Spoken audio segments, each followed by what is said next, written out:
നമസ്കാരം. പൊതുവേദിയിലേക്ക് സ്വാഗതം.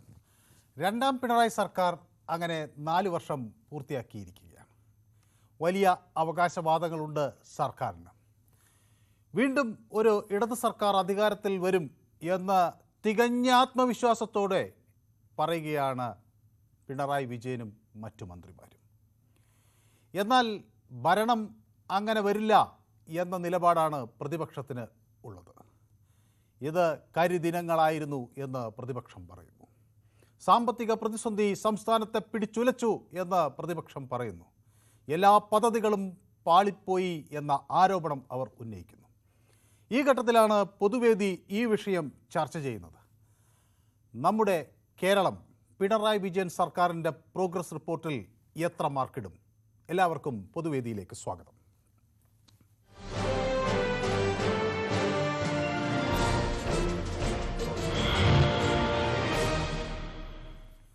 യെസ്, എൻ്റെ ആദ്യ കോളർ ദിവാകരൻ തലശ്ശേരിയിൽ നിന്ന്. ശ്രീ ദിവാകരൻ, നമുക്കിന്ന് ധാരാളം പ്രേക്ഷകരുണ്ട്, അതുകൊണ്ട് വളരെ ചുരുങ്ങിയ വാക്കുകളിൽ അങ്ങ് എത്ര മാർക്കിടും ഈ സർക്കാരിന്?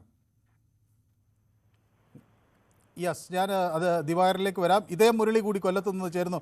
ഇതേ മുരളി നമ്മുടെ ഒരു പൊതുകാര്യ പ്രസക്തനാണ്. കുറേ കാലമായി പൊതുവേദിയിലേക്ക് വിളിച്ചിട്ട്. എന്ത് പറ്റി, വല്ലാത്ത തിരക്കിലായിരുന്നോ? നമസ്കാരം സാറേ. നമസ്കാരം. ഇതിനകത്ത് പിന്നെ സർക്കാരിനെതിരെയുള്ള കരിദിന പരിപാടി ഉണ്ടായിരുന്ന കൊണ്ടേ കരിദിന പരിപാടിയായിട്ട് നടക്കുകയാണോ? സർക്കാരിനെതിരെയുള്ള കരിദിന പരിപാടി തിരക്കിലായിരുന്നോ? അങ്ങനെയൊക്കെയുള്ള പരിപാടികളുണ്ട്, മിക്കവാറും പരിപാടികളുണ്ട്. അതെയോ? അപ്പൊ സർക്കാരിൽ വിശ്വാസമില്ല എന്നാണ് താങ്കൾ പറയുന്നത്. താങ്കൾ ഒരു രാഷ്ട്രീയ പ്രവർത്തകരാണെന്ന് എനിക്കറിയാം. അല്ല, സർക്കാരിൽ വിശ്വാസം ഇല്ലാന്ന് പറഞ്ഞാൽ സർക്കാരിന്റെ പ്രവർത്തനങ്ങൾ ഒന്നും ജനങ്ങൾക്ക് ലഭിക്കുന്നില്ലെന്നേ, സേവനങ്ങൾ. അതെയോ? സർക്കാർ വെറുതെ വാ കൊണ്ട് പറഞ്ഞിട്ട് കഥയില്ലല്ലോ. ഇപ്പൊ തന്നെ നമ്മൾ റോഡിന്റെ സ്ഥിതി കണ്ടതാ. നമ്മൾ ആ വിഷയത്തിലോട്ട് പോകുന്നില്ല, നമ്മുടെ വിഷയം അതല്ലല്ലോ. അതും ഒരു സർക്കാരിന്റെ ഒരു നേട്ടമായി തന്നെയാണ് അവർ പറയുന്നത്. സർക്കാരിന്റെ ഇടത് സർക്കാരിന്റെ ഇച്ഛാശക്തി എന്ന തരത്തിലാണ് റോഡ് പറഞ്ഞത്. അവരാണ് പറയുന്നത്. ഇപ്പൊ അവരാരെയും അവർക്കുള്ള ഒന്നും കാണാനില്ല, പ്രൊഫ്ലക്ഷൻ കാര്യങ്ങളൊന്നും. അപ്പൊ നമ്മൾ നമ്മുടെ പ്രോഗ്രസ് റിപ്പോർട്ട് ആവശ്യത്തിലേക്ക് കിടക്കാം. ഇപ്പൊ നമ്മുടെ ഈ പ്രോഗ്രസ് റിപ്പോർട്ട് സർക്കാർ പ്രോഗ്രസ് റിപ്പോർട്ട് ഇറക്കുമ്പോ സാധാരണ ഈ പ്രോഗ്രസ് റിപ്പോർട്ട് ജനങ്ങളാണ് ഈ സർക്കാരിന് പ്രോഗ്രസ് റിപ്പോർട്ട് കൊടുക്കേണ്ടത്. സ്വയം ഒരു പ്രോഗ്രസ് റിപ്പോർട്ട് ഇടുവാന്ന് പറഞ്ഞാൽ, ഒരു മാർക്ക് ഇടുവാന്ന് പറഞ്ഞാൽ അത് സ്വയം പുകഴ്ത്തുന്ന ഒരു സംഭവമാണ്. അതായത് ഒരു സ്വയം പുകഴ്ത്തുന്ന ഒരു ഗവൺമെന്റ് ലോകത്ത് ആദ്യമായിട്ടുണ്ടാവുന്ന കേരളത്തിൽ. പിന്നെ ജനങ്ങളാണ് വിലയിരുത്തി പ്രോഗ്രസ് റിപ്പോർട്ട് നൽകേണ്ടത്. ഇത് മൈനസ് മാർക്കുള്ള ഒരു സർക്കാരാണ്. മൈനസ് മാർക്ക് മൈനസ് മാർക്കുള്ള ഈ സർക്കാരിന്. ജനങ്ങൾ CPM സർക്കാരിന് വെറും മൈനസ് മാർക്കാണ് കൊടുത്തിരിക്കുന്നത്. മാത്രമല്ല, ഇനി വരാൻ പോകുന്ന തെരഞ്ഞെടുപ്പിൽ പിന്നെ പെൻഷന്റെയും പിന്നെ വനം വകുപ്പിലും ഒക്കെ ഉണ്ടായിരിക്കുന്ന അതിദാരുണമായ പ്രശ്നങ്ങൾക്ക് നമ്മൾ മനസ്സിൽ നോക്കുമ്പോൾ മൈനസ് മാർക്ക്, വളരെ മൈനസ് മാർക്കുകളെ കിട്ടൂ. നമ്മൾ വനം വകുപ്പിലെ സ്ഥിതി സാറിന് ചിന്തിക്കുന്നുണ്ടോ? ഈ ദിവസം തോറും എത്ര സാധാരണക്കാരെയാണ് കാട്ടുമൃഗങ്ങൾ ചവിട്ടിക്കൊല്ലുന്നത്. അപ്പൊ നമുക്ക് ഈ സർക്കാരിന് വനം വകുപ്പിനെ വെച്ചുകൊണ്ട് ഒരു മാർക്കിടാൻ പറ്റുമോ? പറ്റത്തില്ല. പിന്നെ കൃഷിഭവൻ എടുത്ത് നോക്കും, കൃഷിഭവനിലെല്ലാം മണ്ടടിച്ച് പോകുന്ന സാഹചര്യമാണ്. ഒരു സഹായവും കർഷകർക്ക് കിട്ടുന്നില്ല. അതുപോലെ വ്യവസായ വകുപ്പ് എടുക്കൂ, വ്യവസായ വകുപ്പിൽ എന്ത് കിട്ടുന്നു? ആരെങ്കിലും ഒരു വ്യവസായ സ്ഥാപനം തുടങ്ങാനാണ്. ഇത് രാഷ്ട്രീയ വിയോജിപ്പ് വെച്ചുകൊണ്ടാണോ ശ്രീ ഇതേ മുരളി പറയുന്നത്, അത് നിഷ്പക്ഷമായിട്ട് പറയുകയാണ്? അല്ലല്ലല്ല, ഞാന് ശരിയായ കാര്യങ്ങൾ ശരിയെന്ന് പറയുന്ന ഒരു സ്വഭാവക്കാരനാ. കാര്യം, ഞാന് വർഷങ്ങൾക്ക് മുമ്പ് ഒരു പത്രത്തില് രാസദീപിക പത്രത്തിന്റെ ലേഖകനായിട്ട് വർക്ക് ചെയ്തിരുന്ന ആളുവാ. അപ്പൊ ശരിയായ കാര്യങ്ങൾ ശരിയെന്ന് പറയുന്ന ആളാണ്. പിന്നെ സർക്കാരിന്റെ വീഴ്ചകൾ മാത്രമേ നമ്മുടെ മുന്നിലുള്ളൂ. ശരി, അപ്പൊ വ്യക്തമാണ്. അപ്പൊ മൈനസ് മാർക്കാണ് ശ്രീ ഇതേ മുരളി നമ്മുടെ സർക്കാരിന് കൊടുക്കുന്നത്. ഓക്കെ, മോഹൻദാസ് എന്നൊരു പ്രേക്ഷകൻ നമ്മുടെ ആലത്തൂരിൽ നിന്ന്, അതായത് നമ്മുടെ സ്ഥിരം പ്രേക്ഷകനാണ്. ശ്രീ മോഹൻദാസ്, ഈ മൈനസ് മാർക്കാണ് സർക്കാരിന് കൊടുക്കുന്നതെന്ന് നമ്മുടെ പൊതുവേദിയുടെ ഒരു പ്രേക്ഷകൻ ഇതേ മുരളി, അതായത് രാഷ്ട്രീയ രംഗത്തുള്ള ആളാണ്, കാര്യങ്ങൾ വളരെ വിശദമായി പരിശോധിക്കുന്ന ആളാണ്. മൈനസ് മാർക്ക് കൊടുക്കാൻ മാത്രം അത്ര മോശം പ്രകടനമായിരുന്നോ നമ്മുടെ സർക്കാരിൻ്റെത്? ഒന്ന് രണ്ട് കാര്യം പറഞ്ഞിട്ട് അതിന്റെ മാർക്കിന്റെ കാര്യം ഞാൻ പറയാം. മുമ്പ് കുട്ടികൾക്ക് പ്രോഗ്രസ് കാർഡ് കൊടുത്തിട്ടുണ്ടായിരുന്നു സ്കൂളിൽ നിന്നൊക്കെ. അപ്പൊ വീട്ടിലെ അച്ഛനമ്മമാർക്ക് ഭയങ്കര തിരക്കായിരിക്കും, ഇതൊന്നും നോക്കാനും അന്വേഷിക്കാനുള്ള നേരമൊന്നും ഉണ്ടാവില്ല. അപ്പൊ പിള്ളേരെ അതിന്റെ എന്ത് ചെയ്യുന്നറിയോ, മാർക്ക് കൂട്ടിയിട്ടിട്ട് വന്നിട്ട് അച്ഛനും അമ്മയും സന്തോഷിപ്പിച്ച് ഒപ്പിടിപ്പിച്ചിട്ട് അച്ഛന്റെ ഒപ്പ് സ്വന്തമായി അതിലിട്ടിട്ട് അവിടെ തിരിച്ചു കൊണ്ട് കൊടുക്കും. അങ്ങനെ ഇല്ല, ഇവര് ഇത്തിരി സത്യസന്ധത, 50% സത്യസന്ധതയുള്ള കാര്യം അച്ഛനെ കൊണ്ട് ഒപ്പിടിപ്പിക്കും. അച്ഛന് തിരക്കല്ലേ, ഇതേ ഒപ്പിട്ടിട്ട് കൊടുക്കുകയും ചെയ്യും. പിന്നെ തോൽക്കുന്ന സമയത്ത് സമയത്തായിരിക്കും ഈ പ്രോഗ്രസിന്റെ കാര്യം മനസ്സിലാവുന്നത്. അതുപോലെ ഇത് ഈ മഹാബലിയുടെ കാലത്ത് അപ്പൊ എത്ര പ്രോഗ്രസ് റിപ്പോർട്ട് ഉണ്ടാക്കണം അവരൊക്കെ മഹാബലി. അത് ഒന്നാമത് പ്രിന്റിംഗ് പ്രസ് ഇല്ലാത്തതുകൊണ്ടായിരിക്കും ആണെങ്കിൽ. പിന്നെ ഈ PR വർക്ക്. പിന്നെ വേറെ കാര്യം കൂടി പറയാം. ഇപ്പൊ ഈ മാസം 3000 കോടി രൂപ ഈ റിട്ടയർമെന്റ് ബെനിഫിറ്റ് ആയിട്ട് കൊടുക്കാൻ അവിടെ ഡ്യൂ നിൽക്കുക. പിന്നെ വേറൊരു കാര്യം കൂടി ഇതിന്റെ കൂടെ ഞാൻ പറയാം. ഞാൻ സഹകരണ ബാങ്ക് ജീവനക്കാരനായതുകൊണ്ട് ആയിരുന്നുകൊണ്ട് പറയണം, എല്ലാ ബാങ്കുകൾക്കും റിപ്പോർട്ട് ഒരു നോട്ടീസ് കൊടുത്തിട്ട് ഇത് കൊടുത്തിരിക്കുകയാണ് നമ്മുടെ ഡിപ്പാർട്ട്മെന്റിൽ നിന്ന്. അതായത്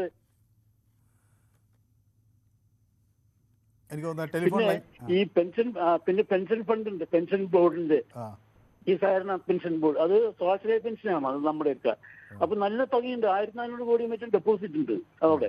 അതിന് 1000 കോടി ഇവർക്ക് മാറ്റാൻ വേണ്ടി പറഞ്ഞു കൊടുത്തിരിക്കുന്നത്. ഇവർ യാതൊരു അധികാരമില്ല ഇവർക്ക്, അത് അയച്ചിരിക്കുക. അതിപ്പോ ഹൈക്കോടതിയിൽ പോകാൻ നിൽക്കുക.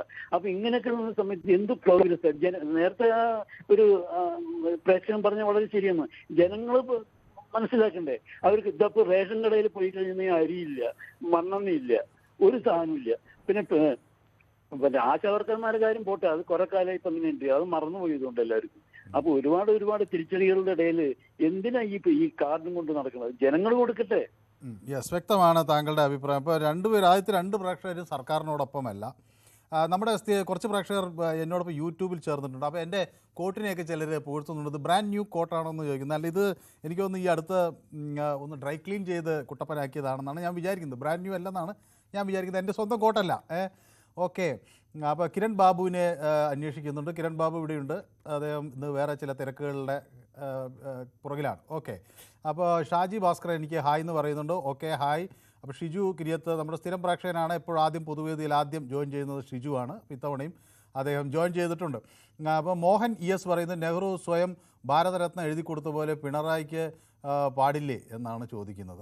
അത് ഒരു ചോദ്യമാണ്. ഓക്കെ. കോൺഗ്രസ് മുക്ത ഭാരതം അഴിമതിയാണെങ്കിലും അടുത്തതും ഇടതുപക്ഷം വരാൻ സാധ്യത കാണുന്നു എന്ന് പ്രമോദ് നാണു പറയുന്നു. അപ്പോൾ പ്രമോദ് നാണു പറയുന്നത് കോൺഗ്രസ് മുക്ത ഭാരതത്തിന് വേണ്ടി ആരോ ലക്ഷ്യമിടുന്നു, അങ്ങനെയാണെങ്കിൽ അടുത്ത തവണ വീണ്ടും ഇടതുപക്ഷം വരും എന്നാണ്. ഓക്കെ, ഏതായാലും കൊള്ളാം. അപ്പോൾ നമ്മുടെ നാസർ വയനാട്ടിൽ നിന്ന് നമുക്കൊപ്പം ചേരുന്നുണ്ട്. ശ്രീ നാസർ, ഒരു 900 വാഗ്ദാനങ്ങളുമായാണ് സർക്കാരിൻ്റെ പ്രകടന പത്രിക ഉണ്ടായിരുന്നത്. അതിൽ ഒരുപാട് പേർക്ക് തൊഴിലവസരങ്ങൾ സൃഷ്ടിക്കും എന്ന് സർക്കാർ പറഞ്ഞിരുന്നു. കഴിഞ്ഞ പ്രോഗ്രസ് റിപ്പോർട്ടിൽ ഞാനത് കണ്ടതാണ്. ഇപ്പോൾ കുറേ അഭ്യസ്തര വിദ്യർക്ക് തൊഴിലവസരങ്ങൾ സൃഷ്ടിക്കാൻ കഴിഞ്ഞു ഇന്നോവേഷൻ വഴി. അങ്ങനെ കർഷകരുടെ വരുമാനത്തിൽ ഒരു 50% വർധനവ് സൃഷ്ടിക്കും എന്നത് ഒരു വിഷയമായിരുന്നു. അതുപോലെ പൊതുസേവനങ്ങൾ മെച്ചപ്പെടുത്തുക, കാര്യങ്ങൾ ലോകോത്തരമാക്കുക എന്ന വലിയ കാഴ്ചപ്പാടാണ് സർക്കാരിനുണ്ടായിരുന്നത്. അപ്പോൾ ഒരു വയനാട്ടുകാരൻ എന്ന നിലയിൽ ശ്രീ നാസർ എത്ര മാർക്ക് ഈ സർക്കാരിന് കൊടുക്കും? സാറേ, ഇതിൽ പറയാനുള്ളത് മാർക്കല്ല സാർ. മാർക്ക് കൊടുക്കില്ല സാർ, മാർക്ക് കൊടുക്കില്ല എന്നല്ല സാർ പറഞ്ഞത്. മാർക്കല്ലാണ് നമ്മൾ ആദ്യം പറയേണ്ടത്. നമ്മുടെ സംസ്ഥാനം ഭരിക്കുന്നതിൽ ഇപ്പൊ നമുക്ക് ബുദ്ധിമുട്ടുകൾ എന്താണെന്ന് പരിശോധിക്കേണ്ടത്. ഇപ്പൊ നമുക്ക് ക്രമസമാധാനം എടുത്ത് പരിശോധിക്കുകയാണെങ്കിൽ ക്രമസമാധാനത്തിന് വല്ല കുഴപ്പങ്ങളുണ്ടോ ഇല്ലയോ അത് നമ്മൾ പരിശോധിക്കേണ്ടതുണ്ട്. അങ്ങനെ നമ്മൾ ഓരോ മേഖലകളെടുത്ത് പരിശോധിക്കുമ്പോഴാണ് നമ്മുടെ സർക്കാർ അടുത്ത കാലഘട്ടങ്ങളിൽ വരണോ വരണ്ടയോ എന്ന് തീരുമാനിക്കേണ്ടത് ജനങ്ങൾ. അതില് എന്നെ സംബന്ധിച്ച് പറയുകയാണെങ്കിൽ നമ്മളിപ്പോ 2 വർഷം സർക്കാർ ഭരിച്ചുകൊണ്ടിരിക്കുകയാണ്. ഈ 3-ാം ഘട്ടവും സർക്കാർ വരുന്നതാണ് എൻ്റെ ഒരു അഭിപ്രായം. വരും അല്ലേ? അപ്പൊ വരുമെന്നാണ് വിചാരിക്കുന്നത്. അപ്പൊ 2 പ്രേക്ഷകർ ഞാൻ വിചാരിക്കുന്നത് പിണറായി സർക്കാർ തന്നെ അല്ലെങ്കിൽ ഇടത് സർക്കാർ തന്നെ അധികാരത്തിൽ വരും. ക്യാപ്റ്റൻ പിണറായി വരുന്നതാണ്. കാരണം എന്തുകൊണ്ടാന്ന് വെച്ചാല് സാർ, ഭരണകക്ഷി ഒരു കക്ഷി ഭരിക്കുമ്പോൾ ആ ഭരണത്തിന് അപാകതകൾ ചൂണ്ടിക്കാണിക്കാൻ പ്രതിപക്ഷം ശക്തമാകണം. ആ പ്രതിപക്ഷം ശക്തമാകുന്നതോടൊപ്പം തന്നെ അവർ ചെയ്യുന്ന ഓരോ പദ്ധതികളും ഓരോ സമരങ്ങളും ഫോളോ അപ്പ് മുന്നോട്ട് ചെയ്തു കഴിഞ്ഞാലാണ് ആ ഭരണത്തിന്റെ പോരായ്മ ജനങ്ങളിൽ ചൂണ്ടിക്കാണിക്കാൻ കഴിയുള്ളൂ. അപ്പൊ പ്രതിപക്ഷം പോരായിരുന്നു എന്നാണോ പറയുന്നത്? ഞാൻ പറയുന്നത് അങ്ങനെയാണ്. പ്രതിപക്ഷം പോരാ. അപ്പൊ പ്രതിപക്ഷത്തിന് മാർക്കില്ല, സർക്കാരിനാണ് നേട്ടം എന്നാണ് താങ്കളുടെ അഭിപ്രായം. ഓക്കെ. പ്രതിപക്ഷത്തിന് മാർക്കില്ല എന്ന് പറഞ്ഞിട്ടില്ല. പ്രതിപക്ഷത്തിന് മാർക്ക് ഉണ്ട്, ഇല്ലാന്ന് ഒരിക്കലും നമ്മൾ പ്രതിപക്ഷം ഒന്നും കൂടി ശക്തമാകേണ്ടതാണ്. ഒന്നും കൂടി ശക്തമാകണം. ഓക്കെ, ശരി. ഏതായാലും വളരെ കൃത്യമാണ്. അപ്പോൾ നാസർ സർക്കാരിനോടൊപ്പമാണ് നിൽക്കുന്നത്. മറ്റു 2 പേർ സർക്കാർ വരില്ല എന്ന അഭിപ്രായക്കാരാണ്. അപ്പോൾ ശശിധരൻ വയലാർ നമുക്കൊപ്പം ചേരുന്നു. ശ്രീ ശശിധരൻ, താങ്കൾ ഈ രാഷ്ട്രീയ സാഹചര്യമൊക്കെ നല്ലോണം നിരീക്ഷിക്കുന്ന ആളാണ്. കാര്യങ്ങൾ നോക്കുമ്പോൾ അങ്ങ് നിഷ്പക്ഷമായിട്ട് പറയണം, സർക്കാരിന് എത്ര മാർക്ക് കൊടുക്കും? A കൊടുക്കുമോ, A+ കൊടുക്കുമോ, B കൊടുക്കുമോ, B- കൊടുക്കുമോ? നമസ്കാരം മനു. നമസ്കാരം. ഞാൻ മനുവായ കൊണ്ട് അല്ലെങ്കിൽ മറ്റേ കിരണാണ് എനിക്ക് സമയം തരത്തില്ല, പിന്നെ ഞങ്ങൾ പടങ്ങും കുഴപ്പമാവുക, കാരണം ഇത്തിരി സമയം തന്നെ. അത് ചിലപ്പോ ഈ ആളുകൾ കൂടുന്നോണ്ടാണ്, അല്ലാതെ കിരൺ അങ്ങനെ പിശുക്കനായതുകൊണ്ടല്ല. പറയാനുള്ള തീർത്ത് പറയാൻ പറ്റില്ല, പിന്നെ വിളിക്കൊണ്ട് പ്രയോജനമില്ലല്ലോ. ശരി ശരി, ഞാൻ പറയട്ടെ. ഈ എന്റെ കണക്കാണെങ്കിൽ കഴിഞ്ഞ 1ാം പിണറായി സർക്കാരിന് ഞാൻ A+ കൊടുത്ത ആളാണ്. ശരി. അത് എത്തിയിട്ട് ഇപ്പൊ ഞാൻ A+ ഇല്ല, Aയും ഇല്ല, Bയും ഇല്ല, Cയും ഇല്ല, ഡി വരെ പോയിരിക്കുന്നത്. കാരണം ഉണ്ടായിട്ട് തന്നെയാണ് ആ ഭരണം തെറ്റില്ലാതെ സാധാരണക്കാരന്, രാഷ്ട്രീയത്തിന് അതീതമായിട്ട് പറഞ്ഞാൽ സാധാരണക്കാരൻ എന്നെപ്പോലുള്ളവർക്ക് പല പ്രയോജനകരമായിരുന്നു. കാരണം വിലക്കയറ്റത്തിന്റെ പുറത്തുമുട്ടലും ഇതിന്റെ പത്തിലൊന്നും ഇല്ലായിരുന്നു. എല്ലാ മേഖലകളിലും വർധനവ് ഈ 4 വർഷത്തിനുള്ളിൽ കണ്ടമാനം ഉണ്ടായിട്ടുണ്ട്. പിന്നെ 2500 രൂപ പെൻഷൻ തരാമെന്ന് പറഞ്ഞുകൊണ്ടാണ് ഞങ്ങൾ സ്വന്തമായിട്ട് ഓട്ടോ വിളിച്ച് ഞങ്ങളാരുടെയും വണ്ടിയെക്കാരനവരില്ല പോയി വോട്ട് ചെയ്ത് എന്റെ വീട്ടുകാർക്ക് ഇന്നും ചോദിച്ചിട്ടുണ്ട് 2500 പോയിട്ട് 3 മാസം ഇപ്പോഴും കുടിക്കുകയാണല്ലോ, 4 വർഷമായിട്ട് 100 രൂപ പോലും തന്നില്ലല്ലോ. അവർ ഈ ലോകം മുഴുവൻ നടക്കാനുണ്ടല്ലോ, അവരങ്ങനെ രാഷ്ട്രീയം പറയാത്ത കക്ഷിയാണ്. അവർ ലോകം മുഴുവൻ നടക്കുന്നു, അവർ ഇടയ്ക്കിടയ്ക്ക് TV കാണുമ്പം പിന്നെ 100 കോടി പിന്നെ 4ാം മാസത്തിൽ ചെലവ് എന്നൊക്കെ പറയും. അതുപോലെ തന്നെ സപ്ലൈക്കോ അവരുടെ പരാതികളാണ് പെണ്ണുങ്ങളാണ്. സപ്ലൈക്കോ മാർക്ക് വളരെ മോശം. കാരണം സപ്ലൈക്കോയിലൊക്കെ ചെന്ന് കഴിഞ്ഞാൽ ഒരു സാധനം നമുക്ക് മര്യാദ കിട്ടുന്നില്ല. 6 രൂപയാണ് 1 കിലോ പഞ്ചാരയിലും മാർജിനുള്ളൂ. 6 രൂപ. അതിന് 50 രൂപ ഓട്ടോ ഓടിച്ച് അങ്ങോട്ടും കൂടെ 50 100 രൂപ ഓട്ടോ ഓടിച്ച് പോകാനായിട്ട് 100 രൂപയ്ക്ക് ഓട്ടോന് പോയാൽ 6 രൂപയുടെ ലാഭമാണ്. എണ്ണ ഇരുന്ന പിന്നെ സബ്സിഡി എണ്ണ ഇരുന്നുള്ളതൊക്കെ തുരുമ്പായി. ശരി. അപ്പൊ ഞാനിപ്പോ ഇനി അടുത്ത പ്രേക്ഷകരിലേക്ക് ഒന്ന് പോകാമെന്ന് വിചാരിക്കുകയാണ്. ഏതായാലും അങ്ങ് കാര്യങ്ങൾ അങ്ങയുടെ അഭിപ്രായം വ്യക്തമാക്കിയല്ലോ. അപ്പോൾ ഫാദർ സാമുവൽ, ഞാൻ അങ്ങിലേക്ക് വരാം. നമ്മുടെ ചില പ്രേക്ഷകർ വീണ്ടും യൂട്യൂബിൽ ചേർന്നത്. അപ്പോൾ ബൈജു അക്ബർ എന്ന ഒരു നമ്മുടെ യൂട്യൂബ് വ്യൂവർ നമ്മുടെ പൊതുവേദി പ്രേക്ഷകൻ LDFനൊപ്പമാണ്. അപ്പോൾ ഒരു കൈൻ്റെ ചിഹ്നമൊക്കെ ഇട്ട് ഒരു മസിൽ ചിഹ്നമൊക്കെ ഇട്ടിട്ട് LDF ആണ് എന്ന് അദ്ദേഹം പറയുന്നു. ഓക്കെ, ജൂനിയർ എന്നൊരു പ്രേക്ഷകൻ എന്നോട് പറയുന്നത് LDF 3.0 ലോഡിംഗ് എന്നാണ്. അപ്പോൾ പുതിയ തലമുറയുടെ ഓരോ പ്രതികരണം ഞാൻ നോക്കുകയാണ്. അപ്പോൾ 2.0 എന്നൊക്കെ പറയുന്ന പോലെ 3.0, അപ്പോൾ ലോഡിംഗ് ആയിക്കൊണ്ടിരിക്കുകയാണെന്നാണ് ജൂനിയർ പറയുന്നത്. Junior very good. ജൂനിയറിൻ്റെ ആ ഒരു പ്രയോഗമൊക്കെ എനിക്ക് ഇഷ്ടപ്പെട്ടു. ഞാനിപ്പോൾ ഇങ്ങനത്തെ പല പുതിയ ആളുകളിൽ നിന്നും പല ന്യൂ ജെൻസി പ്രയോഗങ്ങളൊക്കെ പഠിച്ചു വരികയാണ്. ഓക്കെ, നാസർ വയനാടിന് പിന്തുണ കൊടുക്കുന്നു നമ്മുടെ ഷാജി ഭാസ്കർ, സ്വാഭാവികമാണ്. അപ്പോൾ ഷാജി നാസറിനെ പിന്തുണയ്ക്കുന്നുണ്ട്. ഓക്കെ, അപ്പോൾ അതുപോലെ നിരവധി പ്രേക്ഷകർ എന്നോടൊപ്പം ചേർന്നിട്ടുണ്ട്. ഇതിൽ ഇനി നമുക്ക് അടുത്ത വരുന്നത് ഫാദർ സാമുവലാണ്. ഫാദർ സാമുവൽ കോഴിക്കോട് നിന്നാണ് വിളിക്കുന്നത്. നമ്മുടെ പൊതുവേദിയുടെ ഒരു സ്ഥിരം പ്രേക്ഷകരാണ്. പൊതുവേദിക്ക് പലപ്പോഴും ഒരു ദിശാബോധം നൽകുന്നതിലൊക്കെ മുന്നിൽ നിന്നിട്ടുള്ള ആളാണ്. വളരെ നിഷ്പക്ഷമായി കാര്യം പറയുന്ന ആളാണ്. ഇപ്പോൾ 3 പേർ സർക്കാരിനെതിരെയായിരുന്നു ഇപ്പോൾ വന്നതിൽ. ഇപ്പോൾ ഫാദർ സാമുവൽ എങ്ങനെയാണ് വിലയിരുത്തുന്ന കാര്യങ്ങൾ? Good evening. ഞാൻ മാർക്കിടാൻ പോകുന്നതിന് മുൻപേ ചീഫ് മിനിസ്റ്ററും മിനിസ്റ്റേഴ്സും ഒക്കെ ജനസേവകരാണ്. എത്രത്തോളം അവർ ജനത്തെ സേവിക്കുന്നു എന്നതാണ് എന്റെ മാർക്കിന്റെ അടിസ്ഥാനം.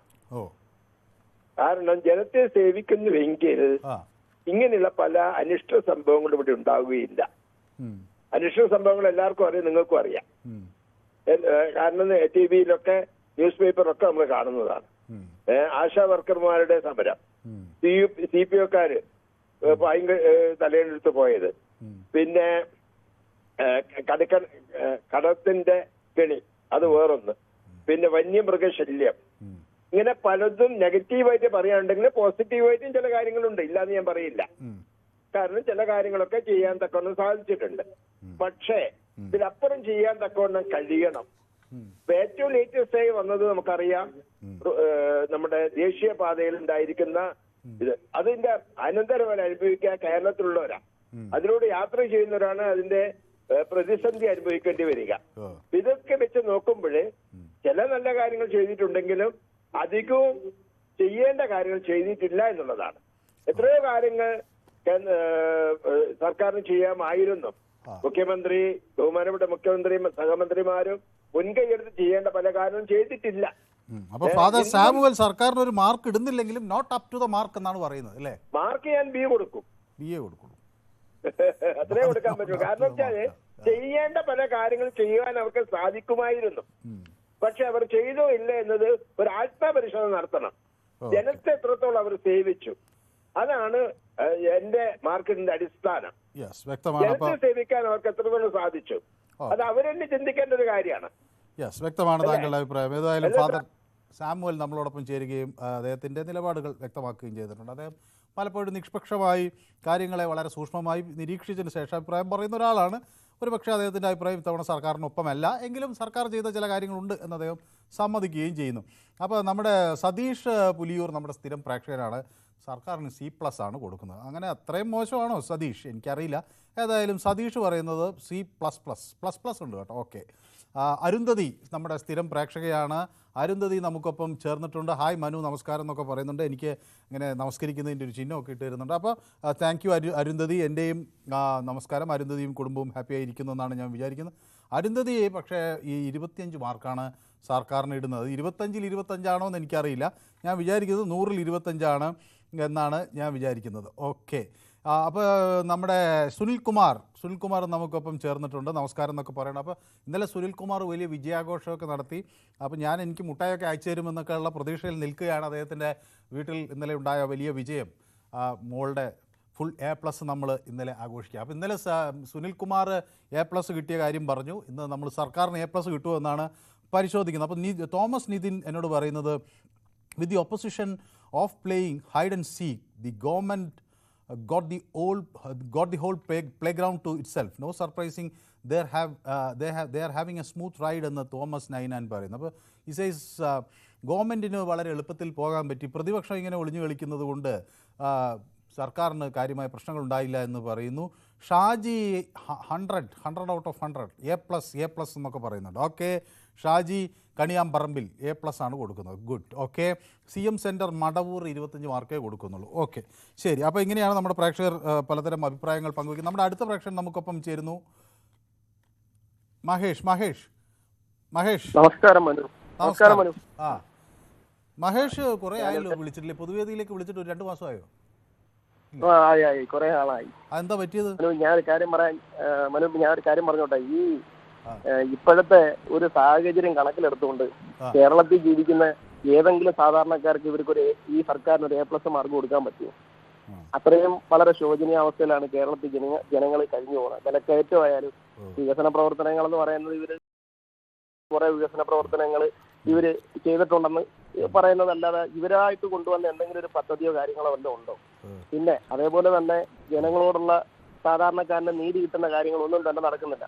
ഈ ആഭ്യന്തര വകുപ്പിനെ സംബന്ധിച്ചാണെങ്കിൽ പോലും ഒരു നീതിയും, ഒരു പോലീസ് സ്റ്റേഷനിൽ ചെന്നാൽ പോലും സാധാരണക്കാരന് ഒരു നീതി കിട്ടാത്ത അവസ്ഥയാണ് ഇവിടെ പോണത്.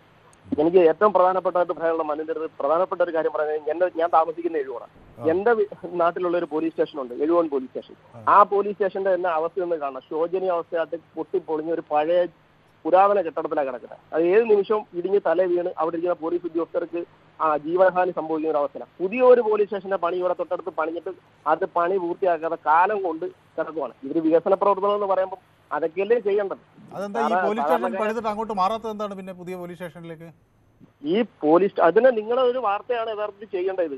കാര്യം എന്ന് വെച്ചാൽ ഈ എഴുവോൺ പോലീസ് സ്റ്റേഷന്റെ ഈ അവസ്ഥ ഒന്ന് വന്ന് കാണണം. ഒരു പുരാതനമായിട്ടുള്ള ഒരുപാട് വർഷങ്ങൾ പഴക്കമുള്ള ഒരു ഓടിട്ട കെട്ടിടത്തിലാണ് അത് നിൽക്കുന്നത്. അതൊരു വലിയ ശക്തമായിട്ടുള്ള ഒരു മഴയോ കാറ്റോ വല്ലോ ഒക്കെ വന്നു കഴിഞ്ഞാൽ അതിനകത്ത് അവിടെ ഇരിക്കുന്ന ഉദ്യോഗസ്ഥരുടെ തലയെ പൊളിഞ്ഞു വീഴും. ആ അവസ്ഥയിലാണ്. അതിനകത്ത് രാത്രി ആയി കഴിഞ്ഞാൽ നൈറ്റ് ഡ്യൂട്ടി ചെയ്യുന്ന ഒരു ഉദ്യോഗസ്ഥർക്കും അവിടെ ഇരിക്കാൻ പറ്റത്തില്ല. കാര്യം അതിനകത്ത് ശല്യവും പാറ്റ ശല്യവും പാമ്പ് ശല്യവും എന്ന് വേണ്ട സർവ്വ ശല്യവും ഉണ്ട്. അവർക്ക് ആർക്കും സുരക്ഷിതമായിട്ട് അവിടെ ഇരുന്ന് ജോലി ചെയ്യാൻ പോലും പറ്റാത്ത സാഹചര്യം. ഒരു പുതിയ പോലീസ് സ്റ്റേഷൻ പണിയെന്ന് വെച്ചാൽ 2 നില 3 നിലയ്ക്ക് ഒരു ബിൽഡിംഗ് കെട്ടിയിട്ടുണ്ട്. അവിടെ ഒരു പുരോഗതിയില്ല. അതിനകത്ത് കുറെ സാമൂഹികന്മാർ കയറി മദ്യപിക്കുകയും ബാക്കിയുള്ള കാര്യങ്ങൾ. ഇപ്പൊ ഈ ഇടയ്ക്ക് 2 പുതിയ പോലീസ് സ്റ്റേഷനിൽ സാമൂഹ്യ വിരുദ്ധരാണ് ഇപ്പോൾ ഉള്ളത്. അവിടെ കെട്ടിയിട്ടിരിക്കുന്ന പോലീസ് സ്റ്റേഷന്റെ കഥ ഞാൻ പറഞ്ഞിരിക്കുന്നത്. അത് 3 നില കെട്ടിടം കെട്ടിയിട്ടേക്കുവാ. സാമൂഹ്യ വിരുദ്ധർ കയ്യേറിയിരിക്കുകയാണ്. യഥാർത്ഥ പോലീസുകാർ പൊട്ടിപ്പൊളിഞ്ഞ പഴയ പോലീസ് സ്റ്റേഷനിലാണ് ഇരിക്കുന്നതാണ് പറയുന്നത് അല്ലേ? ഇരിക്കുന്നത്. ഇതാണ് ഇവിടുത്തെ അവസ്ഥ. ഇപ്പൊ ഇവര് വികസന പ്രവർത്തനം എന്നൊക്കെ പറയുമ്പോൾ ഇവർക്ക് A+ ഒക്കെ കൊടുക്കണമെന്നുണ്ടെങ്കിൽ ഇതേപോലുള്ള അവസ്ഥയാണ് കാണുന്നത്. അപ്പൊ നമുക്കതൊന്നും അക്സെപ്റ്റ് ചെയ്യാൻ പറ്റത്തില്ല. സാധാരണക്കാരനത് അക്സെപ്റ്റ് ചെയ്യാൻ പറ്റത്തില്ല. അപ്പൊ നിങ്ങൾ ന്യൂസ് 18-കാർ ഈ ഒരു ന്യൂസ് ഒന്ന് കവർ ചെയ്യണം, ഈ എഴുവോൺ പോലീസ് സ്റ്റേഷനെ സംബന്ധിച്ചിട്ടുള്ള. ഓക്കെ. ഏതായാലും ഇപ്പോൾ അത് എനിക്ക് തോന്നുന്നു നമ്മുടെ പൊതുവേദിയിലൂടെ ഇത് ആളുകൾ കേട്ടു എന്നാണ് വിചാരിക്കുന്നത്. എഴുവോൺ പോലീസ് സ്റ്റേഷനിലെ ഉദ്യോഗസ്ഥരോട് പൊതുവേദി ഐക്യദാർഢ്യം പ്രഖ്യാപിക്കുകയാണ്. മഹേഷ് പറയുന്നതനുസരിച്ച് അവിടെ നിങ്ങൾ ഇടിഞ്ഞു വീഴാറായ സാഹചര്യത്തിലാണ് ഇരിക്കുന്നത്. എന്തായാലും അവിടെ ഇരുന്ന് നാടിൻ്റെ നീതിന്യായ സംവിധാനം നിങ്ങൾ ഉത്തരവാദിത്വത്തോടെ നിർവഹിക്കുന്നു എന്നുകൂടി ഞങ്ങൾ മനസ്സിലാക്കുന്നു. ആ ത്യാഗം ഞങ്ങൾ അംഗീകരിക്കുകയും ചെയ്യുന്നു. പക്ഷേ ഈ സാമൂഹ്യ വിരുദ്ധരിങ്ങനെ പുതിയ പോലീസ് സ്റ്റേഷൻ കയ്യേറുകയും യഥാർത്ഥ പോലീസുകാർ നീതി നിർവഹിക്കേണ്ട നിയമപാലകർ അവിടെ ഇല്ല, ഒരു പൊട്ടിപ്പൊളിഞ്ഞ പോലീസ് സ്റ്റേഷനിൽ വളരെ ദുരിതം അനുഭവിക്കുകയും ചെയ്യുന്ന ഒരു സാഹചര്യം ഉണ്ടെങ്കിൽ അത് ബന്ധപ്പെട്ട അധികാരികൾ പെട്ടെന്ന് തന്നെ മാറ്റണം.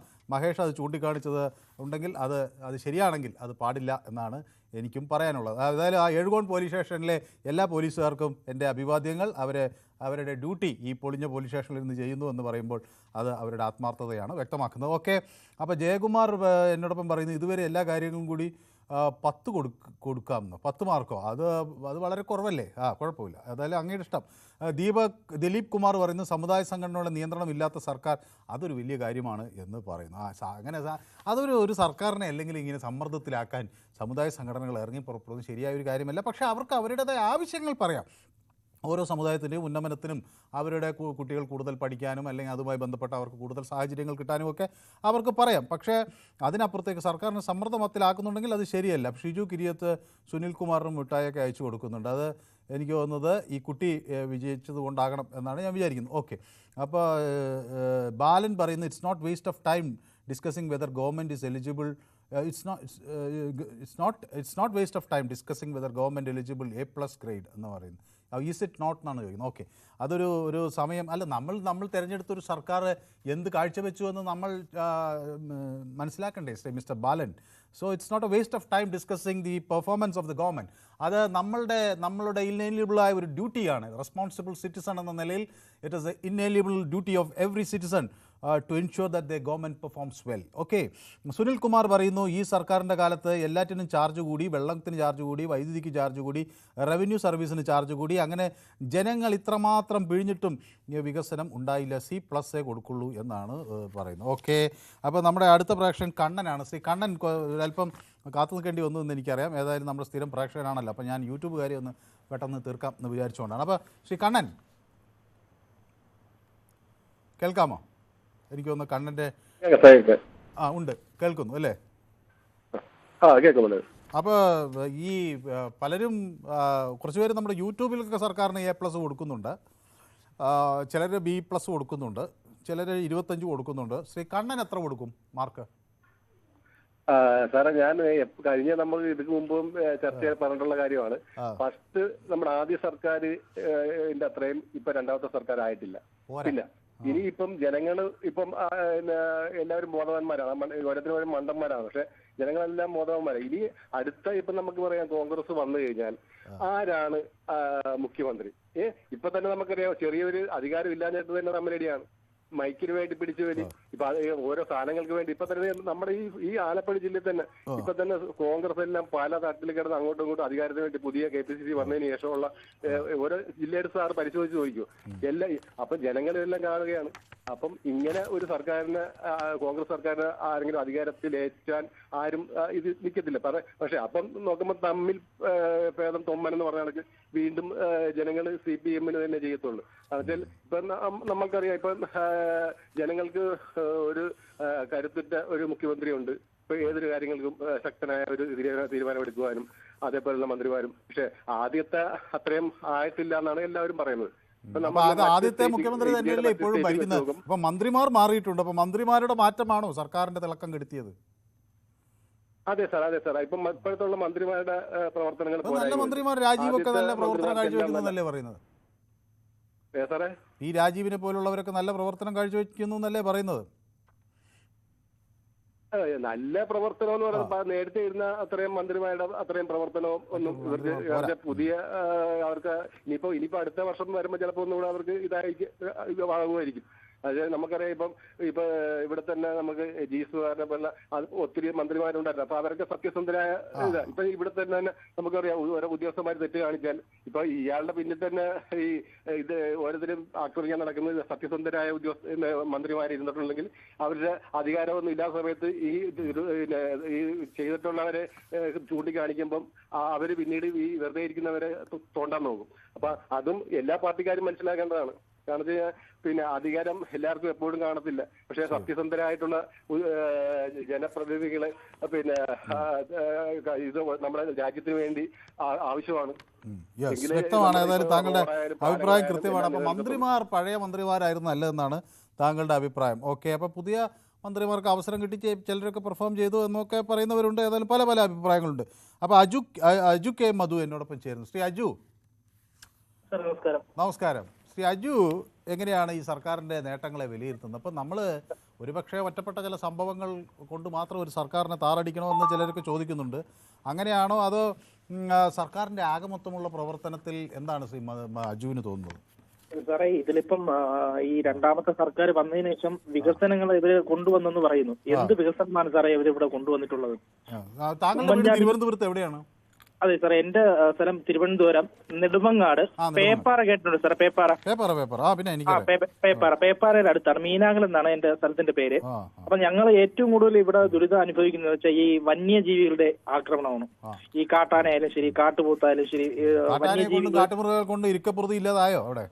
ഓ, ഒരുപാട് സാറേ. നമുക്കിപ്പോ രാവിലെ വീട്ടിൽ നിന്ന് പുറത്തിറങ്ങാൻ വയ്യാത്ത സാഹചര്യമാണുള്ളത് അല്ലേ? അതെ.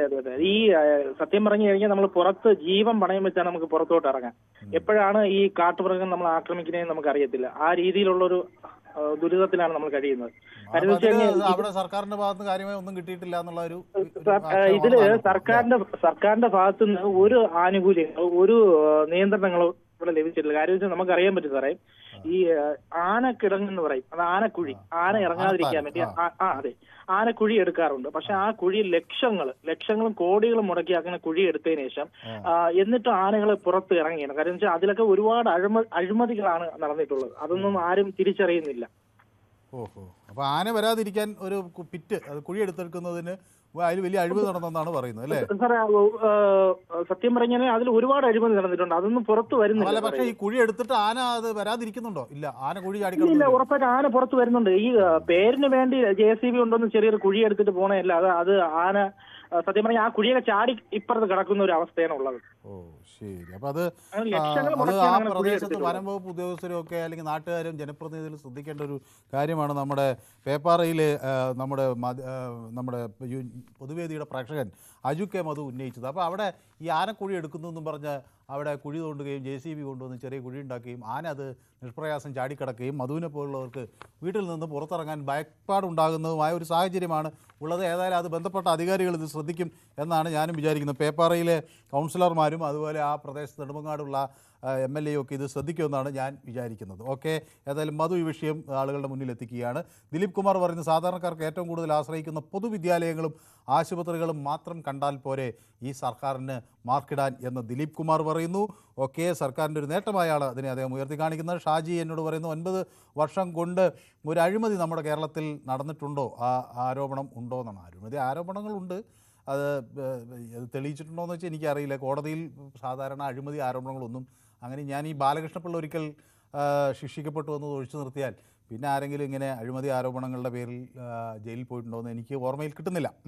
ഓക്കെ, ഏതായാലും Aju brings those elephants to your home and train them and use for festivals എന്നാണ് പറയുന്നത്. ഓക്കെ, ആനയെ പിടിച്ചുകൊണ്ട് പോകാൻ അതൊക്കെ പിന്നെ അതിനേക്കാൾ വലിയ പ്രതിസന്ധിയിലേക്ക് നീങ്ങി. നമുക്കൊരു ചെറിയ ഇടവേള അനിവാര്യമാണ്. ഞാൻ പെട്ടെന്ന് മടങ്ങി വരാം. Short break.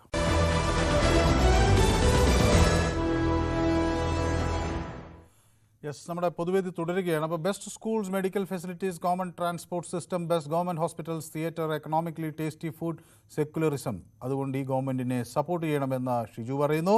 ഓക്കെ, തലയടിച്ചു പൊളിച്ചും അത് രക്ഷാപ്രവർത്തനമായിരുന്നു എന്ന് പറഞ്ഞത് ഓർത്താൽ പോരെ ജനത്തിന് വെറുക്കാൻ. അല്പം മനുഷ്യസ്നേഹം, പൊളിറ്റിക്സ് അതിനും അപ്പുറമാണെന്ന് സുനിൽ പറയുന്നു.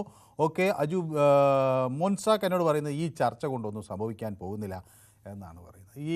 ഇത് മോൻസാക്കിനെ പോലുള്ളവരോട് എനിക്ക് പറയാനുള്ളത്, ഇവിടെ ഒന്നും നടക്കില്ല, ഇതൊക്കെ ഇങ്ങനെ തന്നെ ഇരിക്കും എന്ന് കരുതുന്ന ഒരു രീതി ഒരു ജനാധിപത്യ സംവിധാനത്തിലെ ഉത്തരവാദിത്തപ്പെട്ട പൗരന് ചേർന്നതല്ല. നമുക്ക് ഇവിടെ മാറ്റാനുള്ള ഒരു മാർഗം എന്താണ്? അത് സാധാരണഗതിയിൽ നമ്മൾ പറയുന്നത് പോലെ നമുക്ക് നേരിട്ട് ചെന്ന് ബലം പ്രയോഗിച്ച് കാര്യങ്ങൾ മാറ്റുന്ന ഒരു രീതിയല്ല ജനാധിപത്യ സംവിധാനത്തിനകത്തുള്ളത്. അത് ചർച്ചകളിലൂടെ പൊതു ആശയങ്ങൾ ഉരുത്തിരിഞ്ഞു വരികയും അത് കണ്ട് അതുമായി ബന്ധപ്പെട്ട ആളുകൾ അവരവരുടെ ഉത്തരവാദിത്വം തിരിച്ചറിഞ്ഞ് അതിലേക്ക് ശ്രദ്ധ കേന്ദ്രീകരിക്കുകയും ചെയ്യുന്ന ഒരു സംവിധാനത്തെയാണ് നമ്മൾ ജനാധിപത്യം എന്ന് പറയുന്നത്. അപ്പോൾ ഇത് ചർച്ച ചെയ്തതുകൊണ്ടോ ഈ കാര്യം ഇങ്ങനെ ആളുകൾ പറഞ്ഞതുകൊണ്ടോ ഒന്നും സംഭവിക്കില്ല എന്ന് കരുതുന്നവരുണ്ടാകാം. പക്ഷേ അങ്ങനെയല്ല. ആ ചർച്ച ചെയ്യുമ്പോൾ അതൊരു ആശയമാകുന്നു. ആശയത്തിന് കൂട്ടായ്മ ലഭിക്കുമ്പോൾ അത് ഒരു തിരുത്തൽ ശക്തിയായി മാറുന്നു എന്ന് എത്രയോ മുമ്പ് സാമൂഹ്യ നിരീക്ഷകർ എല്ലാം സമ്മതിച്ചിട്ടുള്ള ഒരു കാര്യമാണ്. അപ്പോൾ ചർച്ച കൊണ്ട് അല്ലെങ്കിൽ ആളുകൾ ഇങ്ങനെ സമ്മതിച്ചതുകൊണ്ട് ഒന്നും സംഭവിക്കില്ല എന്നത് തെറ്റായൊരു ധാരണയാണ്. ഇപ്പോൾ പൊതുവേദി എന്ന ഈ പരിപാടി തന്നെ കേരളത്തിലെ പ്രേക്ഷകർ അവതരിപ്പിക്കുന്ന ഒരു പരിപാടിയാണ്. അങ്ങനെ മറ്റേ ഏതെങ്കിലും പരിപാടികളുണ്ടോ എന്ന് എനിക്കറിയില്ല. പക്ഷേ പ്രേക്ഷകർ അവരുടെ അഭിപ്രായങ്ങൾ വയ്ക്കുകയും അത് വളരെ ക്രിയാത്മകമായി വയ്ക്കുകയും ചെയ്യുന്നൊരു ഘട്ടത്തിലാണ് അധികാരികളും ഇതുമായി ബന്ധപ്പെട്ട നിരവധി ആളുകൾ ഇപ്പോൾ പൊതുവേദി കാണുന്നു. ആ പൊതുവേദിയിലെ പ്രേക്ഷകർ എന്ത് പറയുന്നുവെന്നറിയാൻ കേരളത്തിൻ്റെ രാഷ്ട്രീയ നേതൃത്വം ആഗ്രഹിക്കുന്നു. അതിലെന്തെങ്കിലും അവർക്ക് പറ്റുന്ന തെറ്റുകളോ കാര്യങ്ങളോ ഉണ്ടെങ്കിൽ തിരുത്താൻ അവർ തയ്യാറാകുന്നു. പൊതുവേദി തിരുത്തേണ്ടടുത്ത് അവർ അത് ഇങ്ങോട്ട് വിളിച്ച് ആ നിലപാടുകൾ അവർ നമ്മളോടുമായി പങ്കുവയ്ക്കുന്നു. അപ്പോൾ ഇത് പൊതുവേദി വലിയൊരു മാറ്റത്തിന് വഴിവെക്കുന്നു എന്നതാണ്. ഇത് ഒരു നിശബ്ദ വിപ്ലവം പോലെ നമുക്കിടയിൽ പൊതുവേദി നിറഞ്ഞു നിൽക്കുകയാണ്. പൊതുവേദി എന്നാൽ നമുക്ക് നേരെ തന്നെ തിരിച്ചു പിടിക്കുന്ന ഒരു കണ്ണാടിയാണ്. പൊതുവേദി എന്നാൽ നമ്മൾ ഈ ലോകത്തെ എങ്ങനെ നോക്കിക്കാണുന്നു എന്ന ഒരു ജാലകമാണ്. അപ്പോൾ പൊതുവേദിയിൽ ചർച്ച ചെയ്യുക എന്നതിനപ്പുറത്തേക്ക് അതിനെ ഒരു ചെറിയ കാര്യമാണ് എന്ന് ചിന്തിക്കുന്നിടത്ത് മിസ്റ്റർ മോൺസാക്ക് താങ്കൾ തിരുത്തേണ്ടിയിരിക്കുന്നു എന്നാണ് എനിക്ക് പറയാനുള്ളത്. ഓക്കെ, നമ്മുടെ അടുത്ത പ്രേക്ഷകൻ ശ്രീ വിജയൻ. ശ്രീ വിജയൻ കൊല്ലത്തുനിന്നാണ് വിളിക്കുന്നത്. നമ്മുടെ സ്ഥിരം പ്രേക്ഷകനാണ്. ശ്രീ വിജയൻ, നമസ്കാരം. എത്ര മാർക്ക് കൊടുക്കും ശ്രീ വിജയൻ ഈ സർക്കാരിന്? ഒരു A+ കൊടുക്കുമോ അതോ F- കൊടുക്കുമോ? ആരും പറയുന്നില്ല. വിദ്യാഭ്യാസ, ആരോഗ്യം, ഏത് മേഖല എടുത്താലും ഒരു മാർക്ക് പോലും കൊടുക്കാനുള്ള ഒരു സാധ്യതയും കാണില്ല. വിദ്യാഭ്യാസത്തിന് ആരോഗ്യത്തിന് ഒരു മാർക്കില്ലേ? ഒരു മാർക്കും കൊടുക്കാൻ ഒരു സാധ്യതയും കാണുന്നില്ല. അതെയോ? അത് അതെല്ലാം ഈ PR വർക്കിന്റെ പുറത്തുള്ള കാര്യങ്ങൾ മാത്രമേ ഉള്ളൂ. നമ്മളിത് കണ്ടുകൊണ്ടിരിക്കുകയല്ലേ സാറേ. എല്ലാം ഈ PR വർക്കിൽ കൂടെ കൊണ്ടുപോകാമെന്ന് അവർ ധരിച്ചിരിക്കുന്നത്. പക്ഷേ ഒരു മാർക്കും കൊടുക്കാൻ ഒരു മാർഗവും കാണുന്നില്ല. ക്രമസമാധാനമായാലും വിദ്യാഭ്യാസ മേഖലയായാലും ആഭ്യന്തര വകുപ്പായാലും ഏത് വകുപ്പായാലും. ശരി, വ്യക്തമാണ് താങ്കളുടെ അഭിപ്രായം. അപ്പോൾ ശ്രീ വിജയൻ കൊല്ലം സർക്കാരിനെ പിന്തുണയ്ക്കുന്നില്ല. ഏതായാലും ഓക്കെ. അപ്പം നമ്മൾക്കൊപ്പം സൂപ്പി വെള്ളമുണ്ടയിൽ നിന്ന് ചേരുന്നുണ്ട്. ശ്രീ സൂപ്പി, നമസ്കാരം. ശ്രീ സൂപ്പി എങ്ങനെയാണ് സർക്കാരിൻ്റെ പ്രകടനത്തെ വിലയിരുത്തുന്നത്? വളരെ ചുരുങ്ങിയ വിളിച്ചിട്ട് കുറേ. അതെ. എന്റെ അഭിപ്രായത്തിൽ എന്റെ ചർച്ച പൂർത്തിയാക്കിയിട്ട് ഇതിനകത്ത് മാർക്ക് കൊടുക്കാൻ നിങ്ങൾ തീരുമാനിക്കണം. ഞാൻ പറഞ്ഞ ചർച്ചക്ക് നവകേരള വാർത്ത ഇവിടെ രാജ്യത്ത് കേരളത്തില് നവകേരള കൊണ്ട് ആർക്കും കിട്ടിയെന്ന് ഈ ചർച്ചയിൽ പങ്കെടുക്കുന്ന ആരോടെങ്കിലും നിങ്ങൾ ചോദിക്കണം. ചോദിച്ചിട്ടില്ലല്ലോ, ചോദിക്കണം. എന്നിട്ട് എന്ത് കിട്ടിയെന്നായിരിക്കും. ഞാനൊരു അപേക്ഷ കൊടുത്തു നവകേരളക്ക്. എനിക്കൊരു 7 സെന്റ് സ്ഥലമുണ്ട്. അതില് ഞാൻ ഭിന്നശേഷിക്കാരാണ്. 100% ഭിന്നശേഷിയുള്ള ഒരാളാണ് ഞാൻ ഫോൺ വിളിച്ച് നോക്കണ്ട, എനിക്ക് കാഴ്ചക്കുറവാണ്.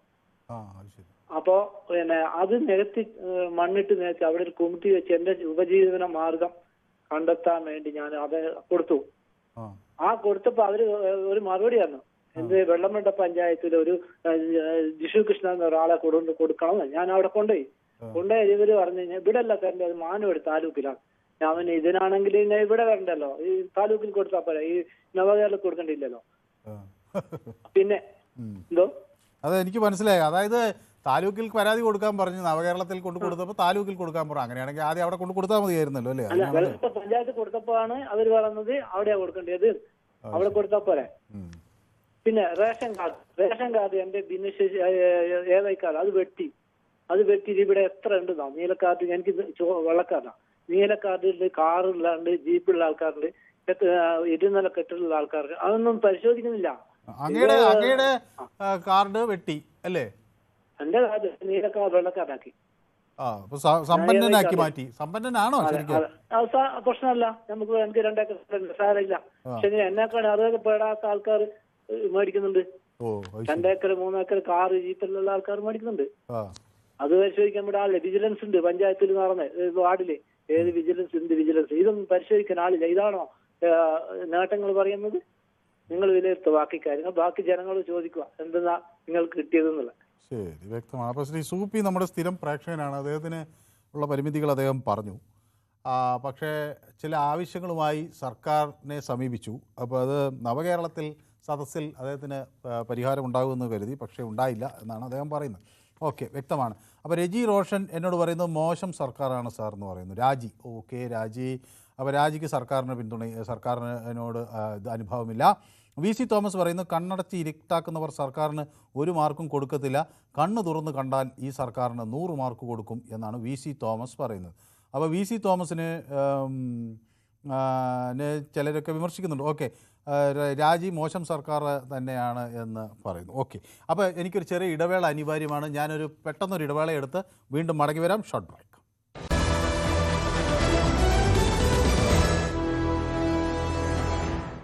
യെസ്, അപ്പോൾ പൊതുവേദി തുടരുകയാണ്. നമ്മുടെ ബ്ലൈറ്റി നമുക്കൊപ്പം ചേരുന്നത്, എനിക്ക് അറിയാം ബ്ലൈറ്റി UK നിന്നാണ് വിളിക്കുന്നത്. നമ്മുടെ പൊതുവേദിയുടെ ഒരു പ്രേക്ഷകനാണ്. അപ്പോൾ UK നമ്മുടെ എല്ലാ മലയാളികൾക്കും പൊതുവേദിയുടെ ആശംസകൾ അറിയിക്കണം. ബ്ലൈറ്റിക്കും ഒപ്പം നമ്മുടെ അവിടെ പൊതുവേദിയുടെ സുഹൃത്തുക്കൾക്കും എൻ്റെ ആശംസകൾ. അപ്പോൾ എന്നോട് പറയുന്നത്, നമസ്കാരം മനു, ഞാൻ A കൊടുക്കും എന്നാണ് പറയുന്നത്. അപ്പോൾ A+ ഇല്ലെങ്കിൽ A കൊടുക്കുന്നുണ്ട്. കേന്ദ്ര സർക്കാരിൻ്റെ പദ്ധതികൾ ഫലപ്രദമായി നടപ്പിലാക്കാൻ ഇച്ഛാശക്തിയുള്ളൊരു സർക്കാർ കേരളത്തിൽ തുടരേണ്ടത് അത്യാവശ്യമാണ് എന്ന് ബ്ലൈറ്റി പറയുന്നു. അപ്പോൾ നമ്മുടെ വിദേശത്ത് ജോലി ചെയ്യുന്ന നമ്മുടെ കേരളത്തെയൊക്കെ സ്നേഹിക്കുന്നവരുടെ ഒരു അഭിപ്രായം കൂടിയായിട്ട് വേണമെങ്കിൽ അതിനെ പരിഗണിക്കാം. ഓക്കെ, ആൽഫ്രഡ് സണ്ണി LDF സർക്കാരിന് വലിയ ചുവന്ന ഹൃദയം കൊടുക്കുന്നുണ്ട്. First water metro in Asia and second in the world in Kochi എന്ന് പറയുന്നു. ഓക്കെ, അപ്പം നമ്മുടെ സിംഗപ്പൂരിൽ നിന്ന് നമ്മുടെ കാറ്റ്കിറ്റ് നമുക്കൊപ്പം ജോയിൻ ചെയ്തിട്ടുണ്ട്. അപ്പോൾ സിംഗപ്പൂരിൽ നിന്നും UK നിന്നും ഒക്കെ പൊതുവേദി കാണുന്ന എല്ലാ പ്രേക്ഷകർക്കും ഞാൻ എൻ്റെ ഹാർദവമായ സ്നേഹാഭിവാദ്യങ്ങൾ അറിയിക്കുകയാണ്. അപ്പോൾ നമ്മുടെ അടുത്ത പ്രേക്ഷകൻ ദുബായിൽ നിന്നാണ്. യെസ്, ദുബായിൽ നിന്ന് ഷെഫീഖാണ്. ശ്രീ ഷെഫീഖ്. ശ്രീ ഷെഫീഖ് ഒരു പ്രവാസിയാണ്.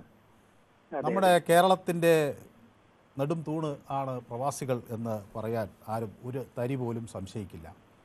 ഈ നാട് മാറണമെന്ന് ഏറ്റവും കൂടുതൽ ആഗ്രഹിക്കുന്നവരുടെ കൂട്ടം നോക്കിയാലും പ്രവാസികൾ തന്നെയായിരിക്കും. കാരണം അവർ ലോകം കാണുന്നു, തൻ്റെ നാടും ഇതുപോലെ മനോഹരമാകണം, ഉന്നതിയിലേക്ക് വരണമെന്ന് ആഗ്രഹിക്കുന്നവരാണ്. അങ്ങനെയുള്ള ഒരു പ്രവാസി എന്ന നിലയിൽ ശ്രീ ഷെഫീഖ് ഈ സർക്കാരിൻ്റെ പ്രവർത്തനത്തെ എങ്ങനെ വിലയിരുത്തും? സാർ പറയാനുള്ള അവസരമല്ലേ? അപ്പോൾ എനിക്ക് ആദ്യമായി പറയാനുള്ളത്, ഏറ്റവും കൂടുതൽ കേരള പൊളിറ്റിക്സും കേരള ഭരണവും കൂടുതൽ വാച്ച് ചെയ്യുന്നത് പൊതുവെ പറഞ്ഞാൽ കേരളത്തിലേക്കാളും കൂടുതൽ പ്രവാസികളാണ്. ശരിയല്ലേ സാർ? കാരണം അപ്പൊ ഇവിടെ ഇപ്പോ സാറ് പിന്നെ നമ്മുടെ ഇപ്പൊ ചർച്ചാ വിഷയമായിട്ടുള്ളത് കറണ്ട് ഗവൺമെന്റിന് എത്ര മാർക്ക് കൊടുക്കുന്നുള്ളതാണ്. സാധാരണ സാർ നമ്മൾ പറയുകയാണെങ്കിൽ വർഷങ്ങളായിട്ട് കേരളത്തിന്റെ ഉത്ഭവം മുതൽ എല്ലാ പ്രാവശ്യവും LDF അല്ലെങ്കിൽ UDF ഇങ്ങനെ മാറി മാറിയാണ് ഭരണം വരുന്നത്. അതുകൊണ്ട് തന്നെ അതിൽ നിന്ന് തന്നെ നമുക്ക് മനസ്സിലാക്കാം, ഒരു കാലത്തും നമ്മുടെ ഒരു 100% തൃപ്തി ആവുന്നില്ല ഭരണത്തിൽ. അതുകൊണ്ടാണല്ലോ നെക്സ്റ്റ് ടൈമില് പുതിയ മാറി മാറി വരുന്നത്. പക്ഷെ ഇപ്രാവശ്യം എന്തുകൊണ്ടോ നല്ലതിനോ മോശമായിട്ട് വേണ്ടിയിട്ട് എന്താ സംഭവിച്ചതെന്ന് വെച്ചാൽ, ഈ കൊറോണയുടെ ഒക്കെ അതൊക്കെ കുറെ ഇഷ്യൂകൾ കാരണം തുടർ ഭരണം പിണറായി സർക്കാരിന് ലഭിച്ചു. പക്ഷെ ആദ്യമായിട്ട് കമ്പയർ ചെയ്യുമ്പോൾ അത് ഒരു തരത്തിലും അത് കേരളത്തിന് അനുകൂലമായ രീതിയിലല്ല പോയിക്കേണ്ടത്. പ്രത്യേകിച്ച് ഈ അവസാന കാലഘട്ടങ്ങളിൽ ഒരുപാട് അഴിമതികളും അതും ഒരുപാട് ദൂർത്തുകൾ, പ്രത്യേകിച്ച് ഒന്നാം സർക്കാരിനോട് അത്ര നന്നായില്ല, രണ്ടാം സർക്കാർ എന്നാണോ വിമർശനം? അതോ നന്നായില്ല. ഒരു നിഷ്പക്ഷമായി പറയുകയാണെങ്കിൽ ഒന്നാം സർക്കാരിന്റെ ഒരു 7 അയലത്ത് പോലും രണ്ടാം സർക്കാർ വന്നില്ല. അതാണ് എന്റെ ഒരു വ്യക്തമായ അഭിപ്രായം. കാരണം പ്രത്യേകിച്ച് പറയാനുള്ള എന്താണെന്ന് വെച്ചാൽ സാർ, ഒരുപാട് നന്മകൾക്ക് വേണ്ടി ചെയ്യുന്നതിനേക്കാളും കൂടുതൽ വെറും പബ്ലിസിറ്റിക്ക് വേണ്ടിയിട്ടാണ് കൂടുതൽ പണം ചെലവഴിക്കേണ്ടത്. അതാണല്ലോ ആ കേരള യാത്രയിലും അത് ഇതൊക്കെ മനസ്സിലായത്. പക്ഷെ അതിൽ നിന്ന് തെറ്റുകൾ മനസ്സിലാക്കാൻ ഒരു മന്ത്രിസഭയിൽ ഒരംഗങ്ങളും തയ്യാറാവുന്നില്ല എന്നാണ് സത്യം. കാരണം ഒരുപാട് പുതിയ പുതിയ പദ്ധതികൾ അഡോപ്റ്റ് ചെയ്യുമ്പോൾ അതിൽ വന്നിട്ടുള്ള മിസ്റ്റേക്കുകൾ അത് മനസ്സിലാക്കിയിട്ട് പ്രവർത്തിക്കാനുള്ള ഒരു ഇത് സാധാരണ ജനങ്ങളിലേക്ക് എത്തിക്കുന്നില്ല. അതാണ് മെയിൻ പ്രശ്നമായിട്ട് തോന്നുന്നത്. പിന്നെ നമ്മൾ പ്രതീക്ഷിക്കേണ്ടത് ഈ ഭരണം, ഹലോ കേൾക്കുന്നുണ്ടല്ലോ സാർ? കേൾക്കുന്നു. അതെ, നമ്മൾ പ്രതീക്ഷിക്കേണ്ടത് എന്താണെന്ന് വെച്ചാൽ ഇതിനേക്കാളും കുറച്ചുകൂടി മെച്ചപ്പെട്ട ഭരണം അടുത്ത ടേമിൽ വരണമെന്നാണ്. പക്ഷെ അതിനേക്കാളും പരിതാപകരമാണ് ഇന്നത്തെ UDFന്റെ സ്ഥിതി.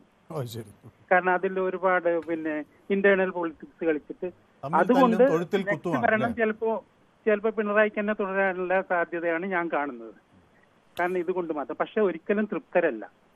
ഏതായാലും വളരെ വ്യക്തമാണ്, പ്രവാസികൾക്ക് തൃപ്തരല്ലായിരിക്കില്ല എന്നാണ് എൻ്റെ ഒരു അഭിപ്രായം. വ്യക്തമാണ്. ഏതായാലും ഷെഫീഖ് ദുബായിൽ നിന്നാണ് വിളിച്ചത്. ഒരു പ്രവാസി എന്ന നിലയിൽ അദ്ദേഹത്തിൻ്റെ അഭിപ്രായം അദ്ദേഹം പങ്കുവച്ചു. അവിടെ കൂടുതൽ ആളുകൾ എങ്ങനെയൊക്കെയാണ് ചിന്തിക്കുന്നത് എന്നതിന് കൂടി ഒരു സൂചനയായി നമുക്ക് അതിനെ കാണാം.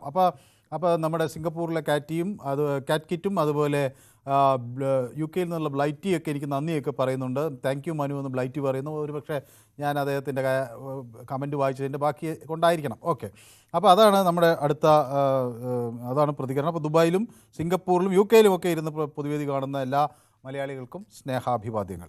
നമ്മുടെ അടുത്ത പ്രേക്ഷകൻ നമുക്കൊപ്പം ചേരുന്നത് ജയകുമാറാണ്, തിരുവനന്തപുരത്ത് നിന്ന്. ശ്രീ ജയകുമാർ, നമസ്കാരം. ജയകുമാർ, ഈ സർക്കാരിനെ നോക്കിക്കാണുമ്പോൾ സർക്കാരിന് അവരുടെ ഈ പ്രകടന പത്രികയുണ്ടായിരുന്നു. അതിൽ നിരവധി അവർ കാര്യങ്ങൾ വ്യക്തമാക്കിയിരുന്നു. അത് ഏറെക്കുറെ അതിലേക്ക് പൂർത്തീകരിക്കുന്നു എന്ന തരത്തിലാണ് അവർ പറയുന്നത്.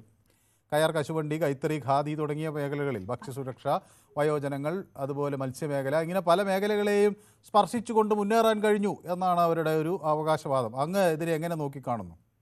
നമസ്കാരം സാർ. നമസ്കാരം. ഞാൻ ഇതിനകത്ത് കുറച്ച് ഇത് എന്റെ അഭിപ്രായം ഇട്ടിരുന്നു. സാറിന്റെ മുമ്പിൽ എത്തുമ്പോൾ ജമ്പ് ചെയ്ത് പോകുന്നതാണ് തോന്നുന്നത്. 3-4 പ്രാവശ്യത്തെ ഇട്ടിരുന്നു. അത് അപ്പുറം വരുന്നുണ്ട്. പക്ഷെ എന്റെ മാത്രം ജമ്പ് ചെയ്യുന്നുണ്ട്. എന്താണെന്നറിയില്ല. പോട്ടെ സാറ്. പിന്നെ എനിക്ക് പറയാനുള്ളതെന്ന് പറഞ്ഞാല് ഇതിപ്പോ ഈ എന്താണ് ഏതിനാണ് മാർക്ക് കൊടുക്കേണ്ടതെന്നുള്ളതാണ് അറിയാൻ വയ്യാത്തത്. ഇപ്പൊ ഏതോ പേശ ചോദിച്ചപ്പോ സാറെടുത്ത് ചോദിച്ചു ഹോസ്പിറ്റലും സ്കൂളും അങ്ങനെയാണോ എന്ന് ചോദിച്ചു. പക്ഷെ ഈ 10 വർഷത്തല്ലേ അവർ 9 വർഷത്തല്ലേ അവർ ഇറക്കുന്നത്. ഈ ആദ്യത്തെ ഭരണത്തിൽ തന്നെയാണ് ഉന്നത വിദ്യാഭ്യാസ മന്ത്രിയുടെ അവിടെ പണിത സ്കൂള് ഇടിച്ച് പിള്ളേരുടെ പുറത്തൂടെ തൊടുന്നുമ്പ് പറഞ്ഞു വീണുകൊണ്ടിരുന്നത്. അവിടെ തന്നെയാണ് ഈ ഒരു സ്കൂൾ കൊച്ച് പാമ്പ് കടിച്ച് മരിച്ചത്. അതാണ് നമ്മളെ വിദ്യാഭ്യാസം. പിന്നെ ഉള്ളത് ഹോസ്പിറ്റൽ കേസാണെങ്കിൽ ഈ പീഡ ഇത്രയും ചരിത്രത്തിൽ ആദ്യമായിട്ടാണ് ആംബുലൻസിൽ വെച്ച് പീഡനം, ഹോസ്പിറ്റലിനകത്ത് വെച്ച് പീഡനം, ICUക്കകത്ത് വെച്ച് പീഡനം. ഇതാണ് നമ്മളെ വിദ്യാഭ്യാസ രംഗം. ഇത് രണ്ടുമാണ് സാർ എടുത്തു ചോദിച്ചത്. ഇത് രണ്ടുമാണ് എനിക്കറിയാത്തുള്ള ഈ വിദ്യാഭ്യാസ രംഗത്ത് വരുന്ന ഒരു സർക്കാരിന്റെ കാലത്തും ഇല്ലാത്ത ഈ 2 കേസ്. പിന്നെ ഉള്ളതെന്ന് പറഞ്ഞാൽ സാറേ ഈ 300, 400, 500 ഇരട്ടി ടാക്സ് വർദ്ധിപ്പിച്ച് ഈ ദൂർത്തടിച്ച് ഈ മാസപ്പടിയും വാങ്ങിച്ച് എന്നിട്ട് ഒരു അഴിമതിയും ഇല്ല എന്ന് പറഞ്ഞാൽ ജനത്തിന് എന്താണ് ഇത്? ഇന്നത്തെ ഇതിലുണ്ട്, നിങ്ങൾക്ക് ന്യൂസ് കിട്ടിയോന്ന് അറിയത്തില്ല. റേഷൻ കടകൾ അടച്ചു തുടങ്ങണം എന്ന് പറയണം കേട്ടോ. എന്തോ റേഷൻ സാധനം കോൺട്രാക്ട് അടക്കിയിട്ട് റേഷൻ കട അടച്ചു തുടങ്ങി എന്ന് പറയുന്നു. ഒരു കാലത്തും ഇല്ലാത്ത റേഷൻ കടകളിലോ മാവേലി സ്റ്റോറെല്ലാം മദ്യത്താപ്പാക്കുകയും ഇതെല്ലാം ചെയ്ത സർക്കാരിന് എന്ത് മാർക്ക് കൊടുക്കണമെന്നാണ് പറഞ്ഞത്. ഞാൻ -10 മാർക്കെന്ന് എഴുതിയപ്പോ സാറ് 10 മാർക്കെന്ന് വെച്ച് വായിച്ചു. അത് കുഴപ്പമില്ല. ആ വർണ്ണം അല്ലാതെ സാറ് ഒറ്റെണ്ണം വായിച്ചില്ല. എന്താണ് നമ്മൾ തമ്മിലുള്ളതിന്റെ ഇടയ്ക്കുള്ളതെന്ന് എനിക്ക് മനസ്സിലാവുന്നില്ല. ഞാൻ കുറച്ച് ദിവസം കൊണ്ട് വാച്ച് ചെയ്യണോ സാരമില്ല. പിന്നെ ഒരു കേസ് സാറേ, ഈ പാലാരിവട്ടം പാലവും പറഞ്ഞല്ലേ അധികാരത്തിൽ വന്നത്. എത്ര പാലമാണ് പോയത്? ഒരു കൊല്ലംകാരൻ എല്ലാ ദിവസവും ഏത് വിഷയം വന്നാലും പാലാരിവട്ടക്കാരൻ പറയും. എത്ര പാലമാണ് പോയത്? എത്ര റോഡാണ് പോയത്? ഇതൊന്നും ഒച്ചയെടുക്കാൻ ജനങ്ങൾ ആരും ഒച്ചയെടുക്കാൻ വരുന്നില്ല. കാരണം എങ്ങനെയും തൊഴിലിന് പോട്ടെന്ന് വിചാരിച്ചാണ്. എന്തെങ്കിലും കാര്യം പറയുമ്പോൾ പ്രതിപക്ഷത്തിന് തമ്മിലടിയാണ്. അവസാന കാര്യം വരുമ്പോൾ ഞങ്ങൾ ഒന്നായിക്കോളാം, അതവർ നോക്കണ്ട. ആ പേരും പറഞ്ഞ് വോട്ട് പിടിക്കാനും നോക്കണ്ട, നടക്കൂല. പിന്നെ ഏതിനാണ് മാർക്ക് കൊടുക്കേണ്ടത്? ഇത്രയും സമയം തന്നതിന് വളരെ സന്തോഷം സാറേ. ഏതിനാണ് മാർക്ക് കൊടുക്കേണ്ടതെന്ന് എനിക്കറിയത്തില്ല. Okay, thank you. ഏതായാലും അങ്ങ് നമ്മുടെ സ്ഥിരം പ്രേക്ഷകനാണ്. കൂടുതൽ യൂട്യൂബിലാണ് ഞാൻ കമൻറ്റുകൾ വായിക്കുന്നത്. ചിലപ്പോൾ ഇത് സ്പീഡിൽ ജമ്പ് ചെയ്ത് പോകുമ്പോൾ ചിലപ്പോൾ തെറ്റിപ്പോകുന്നതാണ് കേട്ടോ. അങ്ങനെ ഉണ്ടെങ്കിൽ ക്ഷമിക്കുക. അപ്പോൾ 10 എന്നാണ് ഞാൻ വായിച്ചത്, -10 ആണ് ഉദ്ദേശിച്ചത്. ഓക്കെ. ജയകുമാറിനെ ഷിജു അദ്ദേഹത്തിൻ്റെ അഭിപ്രായങ്ങൾ പിന്തുണയ്ക്കുന്നുണ്ട്.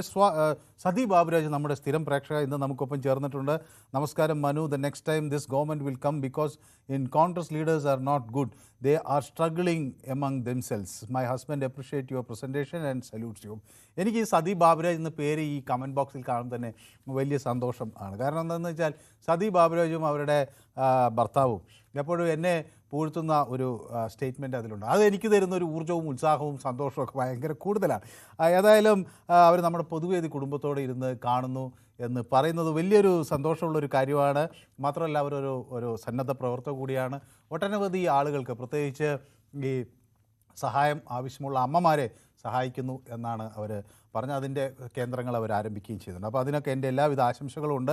അവർ ഈ പൊതുവേദി അവരെ പോലുള്ളവർ കാണുന്നു എന്നത് വലിയ സന്തോഷമായിട്ട് ഞാൻ കാണുകയും ചെയ്യുന്നു. ആൽഫ്രഡ് സണ്ണി എന്നോട് പറയുന്നത് LDF done hill highway, coastal highway, many phases completed. ഇത് ജമ്പ് ചെയ്ത് പോയി. Okay, many phases completed, others are in construction or in land acquisition എന്നാണ് പറയുന്നത്. അപ്പോൾ LDF ഈ മലയോര പാത അതുപോലെ തീരദേശപാത ഒക്കെ ചെയ്യുന്നുണ്ട്. ഇപ്പോൾ ലാൻഡ് എക്വിസിഷനൊക്കെ നടക്കുന്നുണ്ട് എന്നാണ് പറയുന്നത്. ഗുഡ്. അതൊക്കെ അദ്ദേഹത്തിൻ്റെ അഭിപ്രായം. ആൽഫ്രഡ് സണ്ണി എന്നോട് പറയുന്നത് Kerala regional cancer centre RCC in Thiruvananthapuram inaugurated the first robotic surgery unit in the Indian government sector. This facility is being used for cancer treatment, marking significant. Okay, അത് ഇങ്ങനെ പോയതാണ്. Okay, significant. അപ്പോൾ ആ ക്യാൻസർ രംഗത്തുള്ള RCCയുടെ പ്രവർത്തനത്തെ അദ്ദേഹം എടുത്തു പറയുന്നു. അത് ഞാനും നേരിട്ട് കണ്ടിട്ടുള്ളതാണ്.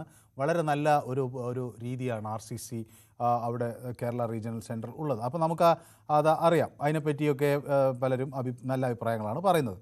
അപ്പോൾ മിമോ എന്നോട് പറയുന്ന പ്രകടന പത്രികയിൽ ഉള്ളത് മിക്കതും നടപ്പാക്കാൻ കഴിയാത്തത് സർക്കാരാണ് ഇവിടെയുള്ളത് എന്ന് പറയുന്നു. മിമോയുടെ അഭിപ്രായം അതാണ്. അപ്പോൾ അനിയൻകുട്ടൻ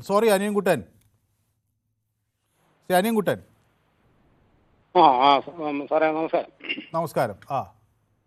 ശ്രീ അനിയൻകുട്ടൻ രാഷ്ട്രീയം നല്ല രീതിയിൽ പരിശോധിക്കുന്ന ഒരാളാണ്. അപ്പോൾ വളരെ മോശം പ്രകടനമായി പോയി ഈ സർക്കാരിൻ്റെ എന്ന് പറയുന്ന കോൺഗ്രസ്സുകാരുടെ കൂട്ടത്തിൽ അങ്ങുണ്ടോ? സാറേ ഞാൻ തെളിവ് പറയട്ടെ. നമുക്കേ ഇപ്പോൾ ഈ 4 വർഷം കഴിഞ്ഞ് 5-ാം വർഷത്തിലേക്ക് നമ്മുടെ പിണറായി വിജയൻ സർക്കാർ കയറിയിരിക്കുകയാണ്. ഈ ഞാൻ അന്ന് നേരത്തെ പോലെ 6-7 മാസം മുമ്പ് വിളിച്ച പോലെ ഞാൻ നിങ്ങൾ പറയുന്ന ഒരു കാര്യമുണ്ട്. ഇവിടുത്തെ ആഭ്യന്തര വകുപ്പും ആരോഗ്യ വകുപ്പും പിന്നെ പട്ടികജാതി വികസന വകുപ്പും പിന്നെ സിവിൽ സപ്ലൈ വകുപ്പും ഗതാഗത വകുപ്പ് മറ്റുള്ള എല്ലാ വകുപ്പും എടുത്ത് ചർച്ച ചെയ്യാൻ നിങ്ങളോട് പറയുന്നത് എന്നാ ചോദിച്ചു കഴിഞ്ഞാൽ ജനങ്ങൾ അറിയണം. ജനങ്ങൾ ഇവിടെ ഇത് ജനങ്ങൾ അറിയേണ്ട കാര്യങ്ങളല്ല. ഈ ആരോഗ്യ ഈ ആഭ്യന്തര വകുപ്പ് ഈ നാട്ടിൽ എന്തോ നടക്കുന്നത്? ഇവിടെ ഇപ്പോൾ ലഹരി എല്ലാം ഇഷ്ടംപോലെ ഒഴിക്കൊണ്ടിരിക്കുക. പക്ഷേ ഇത് സാറേ ഇതിൻ്റെ ഉറവ എവിടെ? ഈ ലഹരി കൊണ്ടുവരുന്ന ഉറവ എവിടെ? ഇതുപോലും കണ്ടുപിടിക്കാൻ കഴിവില്ലാത്തൊരു മുഖ്യമന്ത്രിയാണ് നമ്മുടെ ഈ കേരളം ഭരിക്കുന്നത്, ഈ സർക്കാർ. ഇതിൻ്റെ ഉറവ എവിടെ അത് കണ്ടുപിടിക്കാൻ ഈ സർക്കാരിന് ധൈര്യമുണ്ട്. അതുകൊണ്ടല്ലേ സാറേ ഇവിടെ എത്ര കുരുന്നുകളെ പോലും എറിഞ്ഞും കൊന്നും വെട്ടിയും കൊന്നും കുത്തിയും കൊന്നും വീടുകളിൽ കയറി ലഹരിയായി ഈ കേരളം പതിച്ചിട്ടേക്കുവാണ്. എന്നിട്ട് ഇപ്പം 4ാമത് ഞങ്ങളെ അങ്ങ് കയറ്റണേന്ന് കയ്യും തൊഴുത് 5ാമത് ഇവിടെ കയറണമെന്ന് പറഞ്ഞ് വന്നേക്കുക. അതുപോലെ ഈ നാട്ടിലെല്ലാം തൊഴിലുമില്ല, ഒരു ചുക്കുമില്ല, ഒന്നുമില്ല. പിന്നെ ലോക മുതലാളിമാർക്കും പൗരത്വങ്ങൾക്കും ഇവരെ പാർട്ടിക്കാർക്ക് ഈ കുടുംബത്തിനും ജീവിക്കാനും എല്ലാം നടത്തി അഴിമതി നടത്തി ഇവരിഷ്ടം പോലെ പണം സമ്പാദിച്ച് പട്ടികജാതിക്കാരെ എല്ലാം ഫണ്ടെല്ലാം അടിച്ചു മാറ്റി ഇവർ അടിച്ച് സൂചി ജീവിക്കുക. സാറേ ഈ നാട്ടിൽ ഞാൻ നിങ്ങളെ ഇങ്ങോട്ട് ക്ഷണിക്കണം എന്നുള്ളത് തന്നെ ഇരിക്കുക ഈ ഏരിയ ഒന്ന് കാണാൻ വേണ്ടി. ശരി, അപ്പോൾ നമുക്ക് ശ്രീ അനിയൻകുട്ടൻ ഈ സമയം ഒന്ന് അതിക്രമിച്ചുകൊണ്ടാണ്. ഏതായാലും അങ്ങയുടെ ക്ഷണം ഞാൻ ഒരു ദിവസം സ്വീകരിച്ച് പത്തനംതിട്ടയിലേക്ക് വരുന്നുണ്ട്. നമുക്ക് അവിടേക്ക് ഒന്ന് കാണണം. ഞാൻ പത്തനംതിട്ടയിലൊക്കെ വരുന്ന ആളാണ്. ഏതായാലും അങ്ങയുടെ സമയം അതിക്രമിച്ചത് കൊണ്ടാണ്. അപ്പോൾ ബിജു എന്നോട് പറയുന്നത് നമ്മൾ എത്ര വിചാരിക്കുന്നതിലും ഭീകരമാണ്. യാതൊരു ശാസ്ത്രീയ പഠനവും ഇല്ലാതെ കുന്നിടിച്ച് പാടം നികത്തിയാണ് ഈ നിർമ്മാണം നടത്തിയത്. കേരളത്തിന് വൻ ദുരന്തത്തിലേക്ക് തള്ളിവിട്ടതിന് ഉത്തരവാദി ഇതാണെന്ന് പറയുന്നു. ജിയോ എന്നോടൊപ്പം ചേർന്നിട്ടുണ്ട്. പിന്നെ ആൽഫ്രഡ് സണ്ണി എന്നോട് പറയുന്നു ഇത് അദ്ദേഹം ചില പ്രതികരണങ്ങൾ നടത്തിയല്ലോ, അത് അദ്ദേഹം പത്രങ്ങളിൽ നിന്ന് വായിച്ച് മനസ്സിലാക്കിയതിൻ്റെ അടിസ്ഥാനത്തിലാണ് എന്ന് എന്നോട് പറയുന്നു. ഹിന്ദു ദിനപത്രത്തെക്കുറിച്ചാണ് പറയുന്നത്. ഓക്കെ, അപ്പോൾ അതാണ്. തോമസ് നൈനാനും എന്നോട് there is no alternative, the opposition lost their ways of the government is here to play എന്ന് പറയുന്നു. ഓക്കെ, അപ്പോൾ ഞാൻ ഒരു ചെറിയ ഇടവേളയും കൂടി എടുക്കുകയാണ്. പെട്ടെന്ന് മടങ്ങി വരാം, ഒരു ഷോർട്ട് ബ്രേക്ക് കൂടി.